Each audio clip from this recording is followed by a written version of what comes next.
After yet another failure, your mood plummets. Seeing your inspired colleagues, you decide to ask, what happened? And it turns out their projects were praised and hailed as incredibly high quality. And you were left with a below average rating, and those who evaluated you looked at you with pity, or condescension, or disappointment. So what really happened? Your colleagues really did a much better job than you. Their projects are clearer and look neater than your mess. This is how any anxious person's thoughts begin after yet another failure. It's truly frustrating when the work you've worked so hard on turns out to be a complete waste of time. You blame those around you who judged it unfairly, but then you see your peers who did much better. And you start to think, maybe it's me? It's me to blame? Today I would like to touch on the topic of the education system and how it teaches people to build strict hierarchies and rigid rules.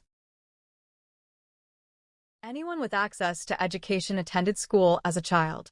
School is the first place where you truly learn formality, etiquette, and social skills. You meet new people, learn, and adapt to modern societal standards.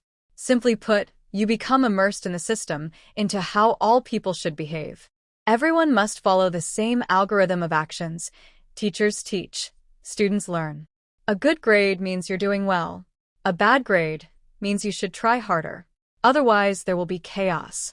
Rules were invented a long time ago to organize order and adequacy among all of us. But sometimes the system fails, like inequality. For some reason, smarter people are valued more than those who try hard but get bad grades.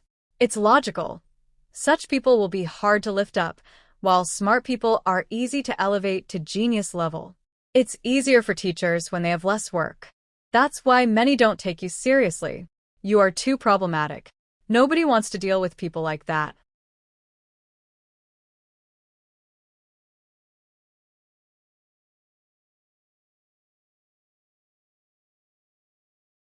From childhood, our parents teach us good and evil. If you delve into psychology, you'll notice a pattern. Everything good is what benefits others, what doesn't upset them. And your bad grades are a testament to your preparation, so your parents and teachers get upset and you feel shame. This behavioral strategy is instilled in us from childhood. It's correct, but sometimes it has too rigid a framework.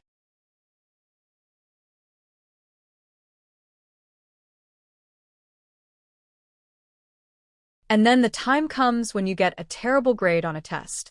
You didn't understand the topic, the teacher explained it vaguely, but your classmates wrote it perfectly. You feel pain, guilt, and misunderstanding. There is only one thought in my head. I am stupid. Bam. It's all wrong. You're not stupid. And this isn't just motivation. Physiology has made us all equal in terms of learning any subject.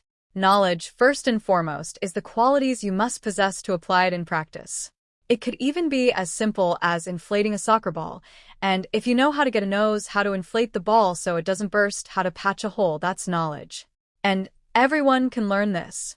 It's just that today's tasks are becoming more difficult and take longer to think about, but you need to approach this gradually.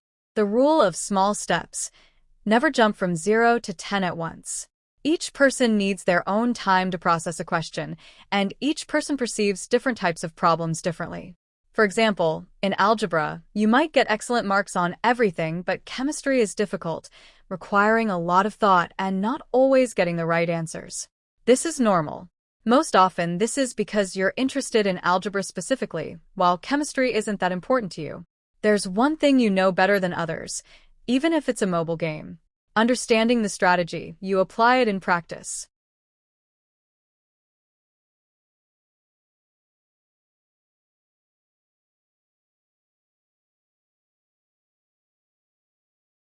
The very first thing, change the format.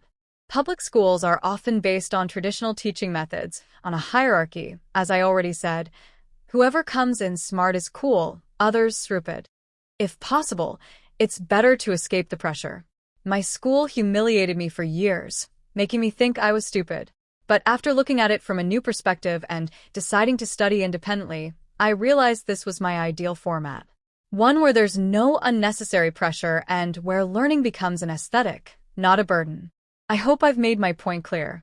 I hope you find it easier to go on when you realize you're not alone in this problem. Hundreds of people struggle with this and don't understand why they're so stupid, even though, perhaps, given the right conditions, everyone would be a genius. That's all for now.